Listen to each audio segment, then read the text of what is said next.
आज के chapter cardiovascular system में हम पढ़ेंगे सर्कुलेशंस के बारे में।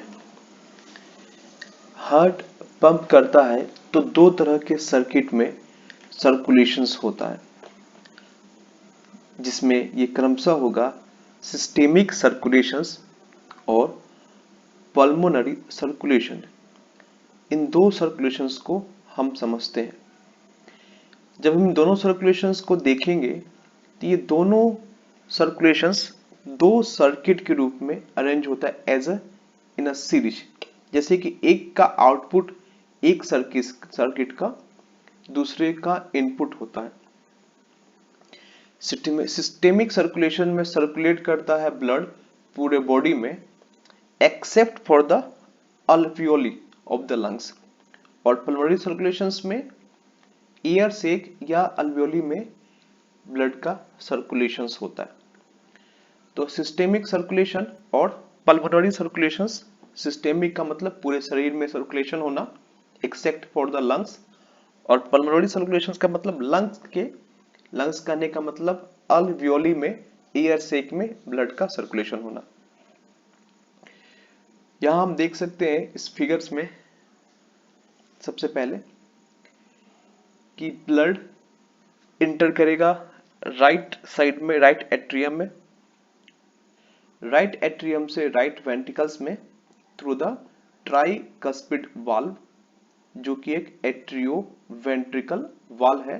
एट्रियम और वेंट्रिकल्स के बीच का वाल्व है, तीन कस्प वाला होता है, इसलिए ट्राइकस्पिड वाल्व कहते हैं। इसके बाद ये ब्लड जो कि डीऑक्सीजनेटेड होता है,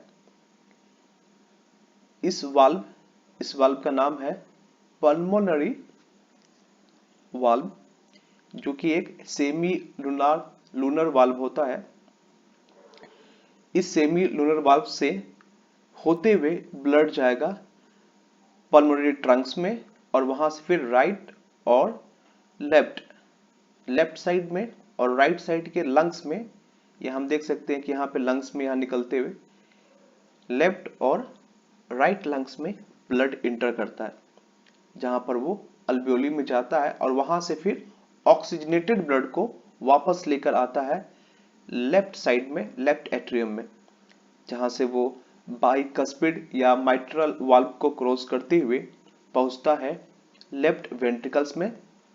लेफ्ट वेंट्रिकल से वो फिर एओरेटिक वाल्व से होते हुए, एरोटा से होते हुए पूरे बॉडी में सर्कुलेट होता है, और वापस फिर आता है मुख्य रूप से inferior vena cava superior vena cava के थ्रू। हम देखेंगे एरोटा से एक और कोरोनरी आर्टरी भी निकलती है जो हार्ट के चारों तरफ सर्कुलेट होती है, और वो भी कोरोनरी साइनस के रूप में ब्लड में फिर से वापस आती है। तो एक सर्कुलेशन हो गया जिसे पल्मोनरी सर्कुलेशन कहेंगे, और दूसरे को हम कहेंगे सिस्टेमिक सर्कुलेशन। पल्मोनरी कहने का मतलब कि ब्लड का लंग्स तक जाना, और सिस्टेमिक कहने का मतलब ब्लड का पूरे बॉडी में जाना, एरोटा से पूरे बॉडी में जाता है, तो होगा सिस्टेमिक सर्कुलेशंस। यहां गौर करने वाली बात है कि यहाँ पे दो कलर्स को इंडिकेट किया गया है। पहला लाल रंग का कलर जो कि इंडिकेट करता है ऑक्सीजन रिच ब्लड को, और ब्लू कलर का जो कि इंडिकेट करता है ऑक्सीजन पुअर ब्लड को या डीऑक्सीजनेटेड ब्लड को। इसी तरीके से हम अब देखते हैं इस पाथवे को दूसरे तरीके से। सबसे पहले देखेंगे, हम बात करेंगे नंबर 1 से, right atrium deoxygenated blood, tricuspid valve, फिर right ventricles, that is the right ventricles, pulmonary valves, that is the pulmonary valves, pulmonary trunks और pulmonary artery। तो ये pulmonary trunks हो गया, जिससे वो लेफ्ट और राइट आर्टरी में डिवाइड होता है, लंग्स में जाता है, फिर तो लंग्स में पहुंचता है। फिर इन पल्मोनरी कैपिलरी में ब्लड में CO2 को वो लंग्स में छोड़ते हुए वो नोज के थ्रू बाहर निकल जाता है, और ऑक्सीजन को गेन करके वापस में पल्मोनरी वेन्स में ऑक्सीजनेटेड ब्लड, जहां से वो देखिए यहाँ पे पल्मोनरी वेंस दिखाया गया है, 5 नंबर इंडिकेट किया गया है। वहां से छठे नंबर जिसको इंडिकेट किया गया है लेफ्ट एट्रियम को, तो 7वें नंबर जिसको बताया गया है लेफ्ट वेंट्रिकल का, लेकिन बीच में एक वाल्व है, दैट इज द बाइकस्पिड और माइट्रल वाल्व। उसके बाद ये एरोटिक वाल्व में, एरोटिक वाल्व को क्रॉस करते हुए एरोटा और सिस्टेमिक आर्टरी में चला जाता है, और फिर वहां से वो जाता है कैपिलरी में, सेल्स के अंदर, जहां पर वो CO2 को गेन करता है और ऑक्सीजन को लॉस करता है। तो ये एक साइकिल बताया गया है जिसमें सिस्टेमिक और पल्मोनरी सर्कुलेशंस को दर्शाया गया। यहाँ हम देखेंगे coronary sinus, inferior vena cava और सुपीरियर वेना केवा से ब्लड जाता है राइट एट्रियम में। कोरोनरी साइनस जो है वो हार्ट के चारों तरफ होता है, जिसे हम आगे में चर्चा करेंगे। इंफीरियर वेना केवा आप 10 नंबर में देख सकते हो, और ऊपर वाला जो 10 नंबर दिखाया गया है वो सुपीरियर वेना केवा को दिखाया गया है, जबकि नीचे में जो 10 नंबर लिखा गया है वो इंफीरियर वेना केवा को लिखा हुआ है। इस तरीके से हम समझ सकते हैं कि सिस्टेमिक सर्किट और पल्मोनरी सर्किट में क्या क्या चीजें आती हैं, उसको थोड़ा देखते हैं फिर से हम लोग। लेफ्ट एट्रियम ये आएगा सिस्टेमिक सर्किट में। उसके बाद लेफ्ट वेंट्रिकल्स ये भी सिस्टेमिक सर्किट में आएगा। एरोटा, और एरोटा के बाद जितने भी सिस्टेमिक आर्टरी हैं वो भी आएंगे आपके सिस्टेमिक सर्किट में। और उसके बाद सिस्टेमिक वेन, ये सिस्टेमिक वेन यहाँ भी है और ऊपर से भी जा रहा है सिस्टेमिक वेन, ये भी आएगा सिस्टेमिक सर्किट में। अब बात करेंगे पल्मोनरी सर्किट का हिस्सा कौन कौन सा है। पल्मोनरी सर्किट का हिस्सा में सबसे पहले आएगा राइट एट्रियम। यहां से पल्मोनरी सर्किट स्टार्ट होता है राइट एट्रियम से। तो राइट एट्रियम से पल्मोनरी सर्किट स्टार्ट हुआ। राइट वेंट्रिकल्स, राइट वेंट्रिकल्स के बाद हम बात करेंगे तो pulmonary arteries, that is a pulmonary artery जो लंग्स तक जाता है। दोनों साइड में देखोगे राइट और लेफ्ट पल्मोनरी आर्टरी है, जो पल्मोनरी ट्रंक्स आगे जाके दो चीज में डिवाइड होता है, राइट और लेफ्ट साइड का, that is a pulmonary arteries. और पल्मोनरी आर्टरीज से फिर ये कैपिलरी नुमा स्ट्रक्चर है एयर सेक्स में, अल्वियोली में। तो अल्वियोली में उसके बाद वापस आप देखोगे तो ये दिखेगा आपको पल्मोनरी वेंस जो ऑक्सीजनेटेड ब्लड लेके आता है। यहां तक का सर्किट कहा जाएगा पल्मोनरी सर्किट। और यहां फिर लेफ्ट एट्रियम से सिस्टेमिक सर्किट कहा जाता है। तो हम एट्रियम से एट्रियम ही कंसीडर करते कि पहले एट्रियम से लेकर, that is the left atrium से लेके ब्लड राइट एट्रियम का बीच का जो हिस्सा है, लेफ्ट एट्रियम से राइट एट्रियम के बीच के हिस्से को सिस्टेमिक सर्किट मानेंगे, और राइट एट्रियम से लेकर लेफ्ट एट्रियम के बीच के हिस्से को हम मानेंगे पल्मोनरी सर्किट। तो ब्लड का फ्लो देखेंगे कि राइट एट्रियम से बीच का हिस्सा कौन होगा, right atrium, right ventricle, pulmonary Trunks, फिर जाकर आपको पल्मोनरी आर्टरीज, उसके बाद पल्मोनरी वेंस। पल्मोनरी वेंस के बाद क्या आता है, लेफ्ट एट्रियम। तो लेफ्ट एट्रियम नहीं, लेफ्ट एट्रियम के पहले तक, राइट एट्रियम से लेफ्ट एट्रियम के पहले तक का हिस्सा आएगा पल्मोनरी सर्किट में। और लेफ्ट एट्रियम से फिर स्टार्ट होता है सिस्टेमिक सर्किट, जैसे left atrium, left ventricles, left ventricles के बाद एरोटा, एरोटा के बाद आपका आएगा सिस्टेमेटिक आर्टरी, कैपिलरीज, फिर सिस्टेमेटिक वेन जो ऊपर से भी आया हुआ है सिस्टेमेटिक वेन, और फिर सिस्टेमेटिक वेन के बाद यहाँ पे ही खत्म हो जाता है सिस्टेमिक सर्किट। उसके बाद जैसे ही ब्लड एंटर करेगा राइट एट्रियम में डीऑक्सीनेटेड, यहाँ से स्टार्ट होता है पल्मोनरी सर्किट। मतलब दो आर्टरी के बीच का डिस्टेंस को ही सर्किट माना गया है, जो कि एक दूसरे को पैरेलल है। मतलब एक का जो इनपुट है यहाँ पर, ये इसका आउटपुट है, यहाँ पे खत्म होता है, और यहाँ पे इनपुट है। तो एक सर्किट का इनपुट और एक सर्किट का आउटपुट। इनपुट मतलब राइट एट्रियम का इनपुट कौन सा होगा, सिस्टेमेटिक सर्किट का आउटपुट। यहां जैसे खत्म होता है वहां इसका इनपुट होगा। एक और फिगर से हम समझ सकते हैं, यहां पर दिखाया गया है सर्किट को। जिसमें आप समझ सकते हैं कि सर्किट कैसे मानना है। राइट और लेफ्ट एट्रियम, ये यहाँ पे लेफ्ट एट्रियम से लेकर आगे का जो भी हिस्सा होगा, लेफ्ट वेंट्रिकल्स, एओर्टा, फिर सिस्टेमेटिक आर्टरी, ये कैपिलरी और सिस्टेमेटिक वेन, तो यहां तक का हिस्सा हम मानेंगे सिस्टेमिक सर्कुलेशंस में। जबकि राइट एट्रियम से right ventricles, pulmonary Trunks, right और लेफ्ट, लेफ्ट और राइट पल्मोनरी आर्टरीज, फिर पल्मोनरी वेन्स, और उसके बाद फिर एट्रियम स्टार्ट होता है, तो उसके पहले तक का हिस्सा मानेंगे हम लोग पल्मोनरी सर्किट को। तो पल्मोनरी सर्कुलेशंस का काम होता है कि लंग्स तक ही ब्लड को पहुंचाना, वहां पे ऑक्सीजन को कैरी करना और कार्बन डाइऑक्साइड को छोड़ देना।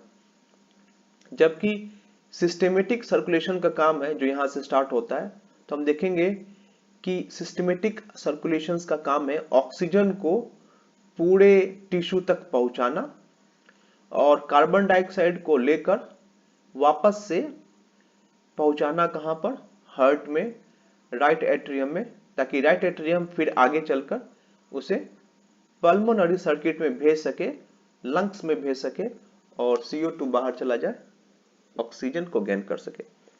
तो यहां हमने दो तरह के सर्कुलेशंस को पढ़ा है या सर्किट को पढ़ा है। ये दोनों क्लोज सर्किट है और एक दूसरे को देखेंगे कि एक का आउटपुट दूसरे का इनपुट माना जाता है इसमें, जैसे कि हम देख रहे हैं। तो इट इज वेरी इंपॉर्टेंट। अब हम बात करेंगे कोरोनरी सर्कुलेशंस की। हमने दो सर्कुलेशंस बात किया, पहला था सिस्टेमिक सर्कुलेशन, दूसरा था पल्मोनरी सर्कुलेशंस। लेकिन एक और सर्कुलेशंस की बात हम कर लेते हैं अब, वो सर्कुलेशंस इंपॉर्टेंट होगा, that is the coronary circulations. Myocardium, myocardium का मतलब मसल्स के, हार्ट के muscles, that is the cardiac muscles. तो कार्डियक मसल्स के लिए अलग से अपना ब्लड वेसल्स होता है, जैसे कि आप देख सकते हो ये अपना ब्लड वेसल्स है इसके, ताकि इनफ अमाउंट में ब्लड को प्रोवाइड करा सके, ब्लड फ्लो बना रहे, न्यूट्रिएंट्स बना रहे, हर एक लेयर तक पहुंचे और क्विक और जल्दी पहुंचे, बहुत ही क्विक पहुंचना चाहिए पोषक तत्व हार्ट को, ताकि हार्ट कंटिन्यूअस क्या होता है, कॉन्ट्रैक्शन और रिलैक्सेशन होता है। वो स्केलेटल मसल्स की तरह नहीं है कि हमें कुछ समय तक उसको पोषक तत्व नहीं भी पहुंचाए तो काम चलेगा। यहाँ कंटिन्यूअस ब्लड का सप्लाई होना चाहिए, ताकि ऑक्सीजन के साथ साथ न्यूट्रिएंट्स भी इनफ अमाउंट में पहुंचते रहे और क्विक पहुंचे। इसी के लिए कोरोनरी सर्कुलेशंस का इस्तेमाल किया जाता है। एक हार्ट व्यू देख सकते हैं, यहाँ पे आप आर्टरी और वेन दोनों को साथ में देख सकते हैं। ये देखिएगा कि कहाँ पे कोरोनरी आर्टरी, जो कि कोरोनरी साइनस में सिचुएटेड होता है, कोरोनरी वेन्स भी है, और यहां आप देखोगे इंटर वेंट्रिकुलर आर्टरी और वेन्स, जो कि इंटर वेंट्रिकुलर सल्सी या सल्कस पे सिचुएटेड होता है। कोरोनरी आर्टरी कहां सिचुएटेड होता है, कोरोनरी सल्कस पे। तो देखते हैं कोरोनरी सर्कुलेशंस में सबसे पहले बात करते हैं सिर्फ आर्टरी की। तो यहाँ पे दोनों है, आर्टरी और वेन्स दोनों है, लेकिन पहले हम आर्टरी का स्ट्रक्चर देखेंगे जो रेड कलर से इंडिकेट किया हुआ है, और वेन्स को हम थोड़ा समय के बाद स्टडी करेंगे। तो सिर्फ आर्टरी यहाँ पे देखते हैं सबसे पहले, ब्लड का फ्लो कैसे होता है। हमने देखा कि असेंडिंग एरोटा से दो ब्लड वेसल्स हार्ट की तरफ मुड़ते हुए दिखेंगे। ये दोनों ब्लड वेसल्स ब्लड के सप्लाई करता है ऑक्सीजन के साथ साथ न्यूट्रिएंट्स को भी लेकर हार्ट के चारों तरफ। ये ब्लड वेसल्स होंगे राइट कोरोनरी आर्टरी और लेफ्ट कोरोनरी आर्टरी। ये देखिए यहां से ज्वाइंट है ये।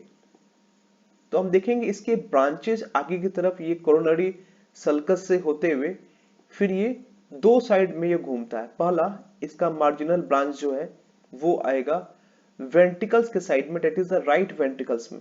यदि हम बात करें राइट कोरोनरी आर्टरी की, तो ये राइट वेंट्रिकल्स में आता है आगे की तरफ से, और ये जाकर राइट एट्रियम में भी ब्लड का सप्लाई करता है। देखिए यहां से एक ब्रांचेस जो है वो ऑरिकल्स के अंदर, ऑरिकल्स हमने बात की थी जो डॉक लाइक स्ट्रक्चर होते हैं, कुत्ते की कान की तरह लटकता हुआ दिखता है, हमने स्ट्रक्चर पहले भी देखा हुआ है।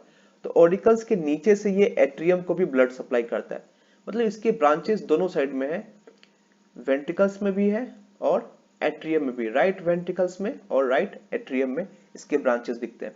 अब देखेंगे कोरोनरी आर्टरी, जो राइट साइड का राइट कोरोनरी आर्टरी है, वो जाकर ऐसे मूव होता है, इन सर्कल होता है, गोल घूम जाता है पीछे की तरफ। ये देखिए पीछे का व्यू दिख रहा है, जिसमें आप देखोगे कि पीछे के साइड से भी ये वेंट्रिकल्स को ब्लड सप्लाई करता है, और पीछे जाकर ये पोस्टीरियर इंटर वेंट्रिकुलर ब्रांच, मतलब वो ब्रांच जो कि इंटर वेंट्रिकुलर सल्कस में जाकर सप्लाई करता है ब्लड वेसल्स को। यहां देखोगे फिर आगे तरफ ये ब्रांच पीछे भी मुड़ जाता है काफी दूर तक, यहां तक दिखता है आपको। ये हो गया right coronary artery.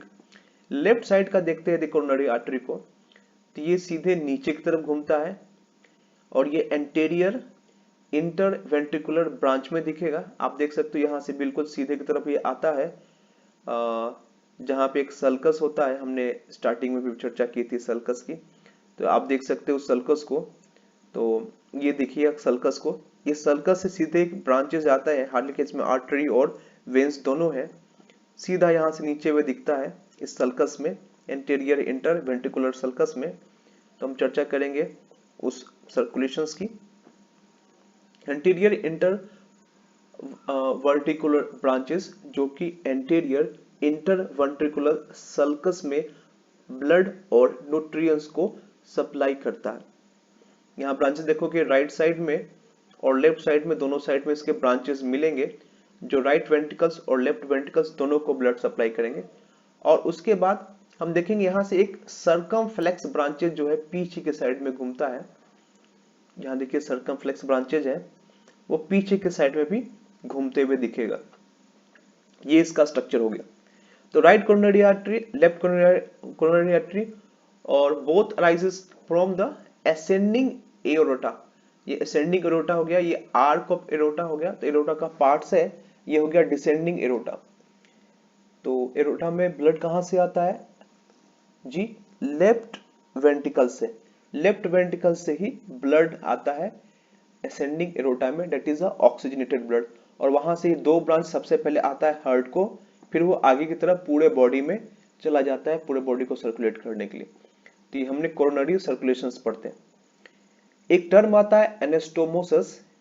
Anastomosis term कहने का मतलब हो गया कि वो रीजन जहां पर दो या दो से ज्यादा आर्टरी का सप्लाई हो।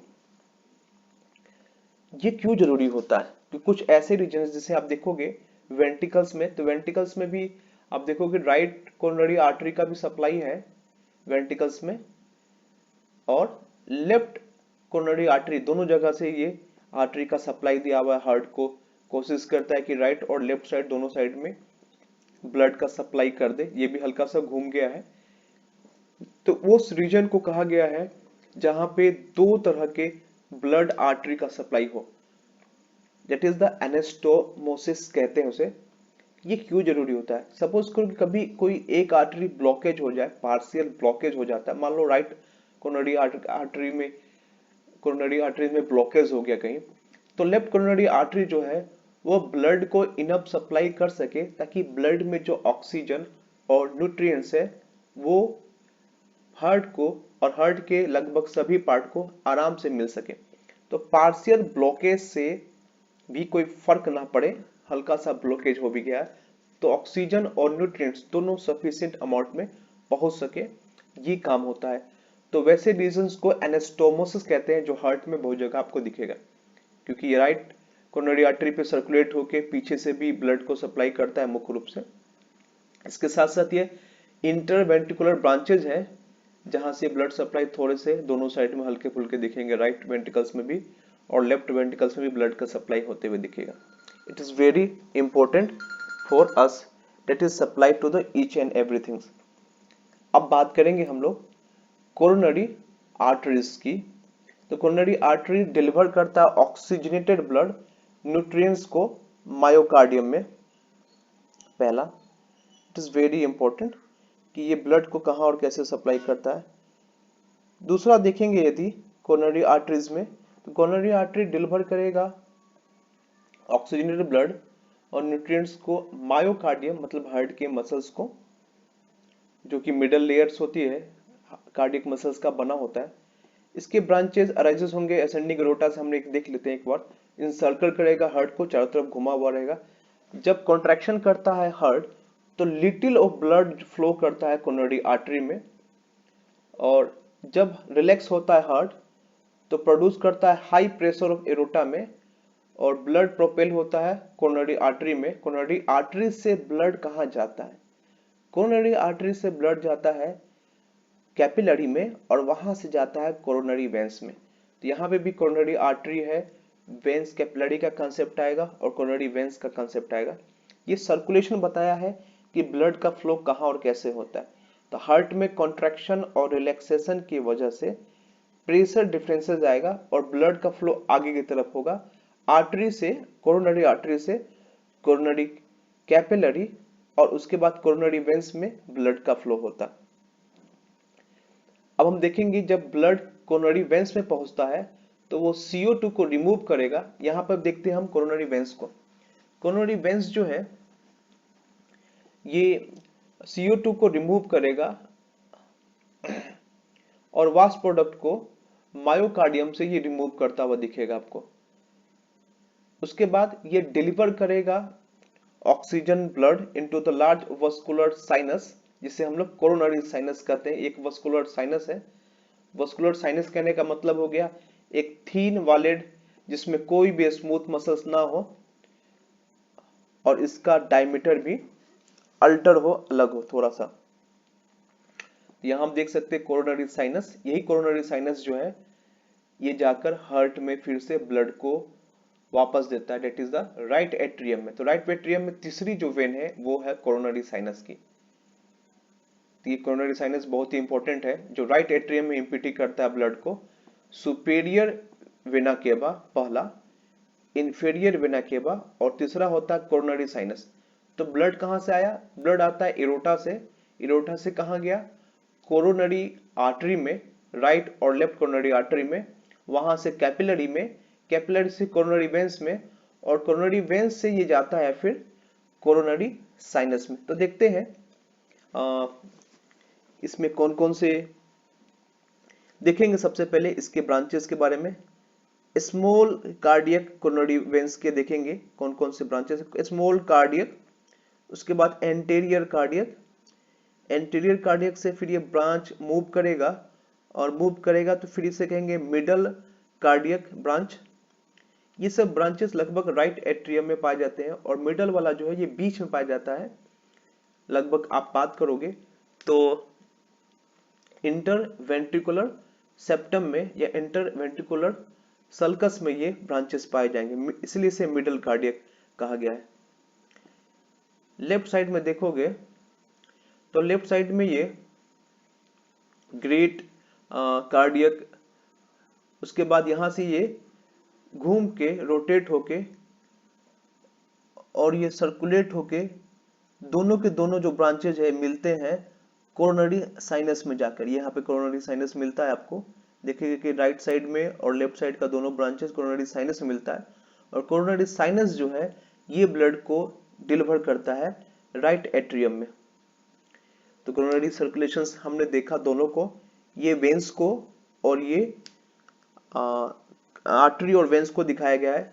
रेड कलर इंडिकेट करता है आर्टरीज को, जबकि ब्लू कलर इंडिकेट करता है वेंस को। तो एक साइड में आर्टरीज और दूसरी साइड में वेंस को इंडिकेट किया गया है। तो मेरे हिसाब से आप देख सकते हैं एक और व्यू, इसमें सल्कस के साथ दिखाया गया है आर्टरी और वेंस को। अब बात करते हैं रीपरफ्यूजन और डैमेज। रीपरफ्यूजन डैमेज का क्या मतलब होता है? After blockage of coronary artery deprived of the heart muscle of the oxygen. मतलब कोरोनरी आर्टरी में यदि ब्लॉकेज हो जाए तो हार्ट मसल्स को ऑक्सीजन नहीं मिल जाएगा, ऑक्सीजन की कमी हो जाएगी। लेकिन जैसे ही रीएस्टेब्लिश होता है ब्लड का फ्लो, फिर से कोरोनरी आर्टरी से ब्लड का फ्लो यदि वापस होता है तो उसको कहते हैं रीपरफ्यूजन। लेकिन एक आश्चर्यजनक घटना घटती है कि ब्लड का फ्लो वापस होने से कार्डियक मसल्स डैमेज हो जाते हैं। जब इसका पता किया गया कि आखिर ऐसा क्यों होता है, तो इसका रीजन निकलता है कि formation of oxygen free radicals. जैसे ही कोरोनरी आर्टरी में ब्लड फिर से वापस बैक फ्लो होता है, दैट इज द रीपरफ्यूजन जिसका नाम है, तो ऑक्सीजन से फ्री रेडिकल बनते हैं। ब्लड में जो ऑक्सीजन होता है उससे फ्री रेडिकल बन जाते हैं और फ्री रेडिकल डैमेज करते हैं टिश्यूज को, क्योंकि वहां पे उसको स्कैवेंजिंग कैपेसिटी जो है ब्लड वेसल्स की कम हो जाती है, क्योंकि पहले से ऑक्सीजन डिप्राइव है। वहां पे मसल्स जो है उसमें बहुत सारे एंजाइम्स जो है वो इनएक्टिव पड़े रहते हैं। ऑक्सीजन से फ्री रेडिकल को न्यूट्रलाइज करने की कैपेसिटी नहीं रहती है। समान रूप से क्या होता है कि ऑक्सीजन यदि वहां से गुजर रहा है ब्लड वेसल्स से, तो मसल्स भी हेल्दी है। मसल्स में बहुत सारे एंजाइम जैसे सुपर ऑक्साइड डिसमुटेज या कैटालिसिस, ये एंजाइम्स इनफ होते हैं, उसको हमेशा वो न्यूट्रलाइज करने की कैपेसिटी रखते हैं। लेकिन एक बार ऑक्सीजन का डिमांड कम हो गया तो टिश्यू डैमेज होते हैं, उनकी एबिलिटी कम हो जाती है टिश्यूज की। दोबारा यदि वहां पे ऑक्सीजन पहुंचाया गया तो उस टिश्यूज में सुपर ऑक्साइड डिसमुटेज या कैटालेज जैसे एंजाइम्स की कमी होने के कारण वहां पे फ्री रेडिकल का जनरेशन बहुत तेजी से होता है, क्योंकि वहां पे पहले का टिश्यू नहीं रह गया, वो टिश्यू डैमेज टिश्यू है जिसमें बहुत सारे एंजाइम्स अच्छे से वर्क नहीं कर पा रहे या खत्म हो गए हैं या डिप्राइव हो गए। तो ये सुपर ऑक्साइड डिसमुटेज या कैटालेज की कमी से ऑक्सीजन जैसे ही आता है, उस ऑक्सीजन से फ्री रेडिकल बनेगा जैसे पहले भी बनता था, पर पहले के केस में हेल्दी टिश्यूज थे, वो उसके अंदर एंजाइम्स इनफ कंसंट्रेशन में रहते हैं, तो पता नहीं चलता कि फ्री रेडिकल बने, उसको उन्हें स्कैवेंजिंग कर लिया, उन्होंने न्यूट्रलाइज कर लिया फ्री रेडिकल को। रीपरफ्यूजन में जब दोबारा ऑक्सीजन आता है उस डैमेज टिश्यूज में जिसमें एंजाइम्स अच्छे से वर्क नहीं करते हैं, तो डैमेज स्टार्ट होने लगता है। ऑक्सीजन फ्री रेडिकल बनाएगा, लेकिन इस बार क्या हुआ कि टिश्यूज में वो एंजाइम्स है नहीं, या है भी तो कम कंसंट्रेशंस में है, अच्छे से बने नहीं या इनएक्टिव हो। तो कुछ एंजाइम्स के ना होने की वजह से या कम होने की वजह से या इनएक्टिवेशन की वजह से सुपर ऑक्साइड डिसमुटेज और कैटालेज, वही दो एंजाइम्स के नाम बताए गए हैं जो फ्री रेडिकल को स्कैवेंजिंग मतलब उसको न्यूट्रल करने की कैपेसिटी रखते हैं उसे। इसके साथ साथ हम बात करेंगे कुछ ऐसे विटामिन की भी जो फ्री रेडिकल ब्लड में उसको न्यूट्रलाइज करने की कैपेसिटी रखते हैं। वो है vitamin E, vitamin C, beta carotenes, selenium और बहुत सारे एंटीऑक्सीडेंट्स। तो बीटा कैरोटीन्स आपको मुख्य रूप से मल्टीविटामिन प्रिपरेशन जैसे कि रिवाइटल्स या ए टू जेड गोल्ड, बहुत सारे प्रिपरेशंस मिलेंगे, सीबीजेड, कोबाडेक्स, सीजेडेस, बहुत सारे मल्टीविटामिन में सेलेनियम्स मिलेंगे आपको। बीटा कैरोटीन्स कहते हैं हम लोग विटामिन ए को। तो यहाँ पे रीपरफ्यूजन से डैमेज होता है और इसका कारण भी आप समझ चुके होंगे। आगे पढ़ेंगे हम कार्डियक मसल्स, लेकिन उसके पहले थोड़ा सा विश्राम।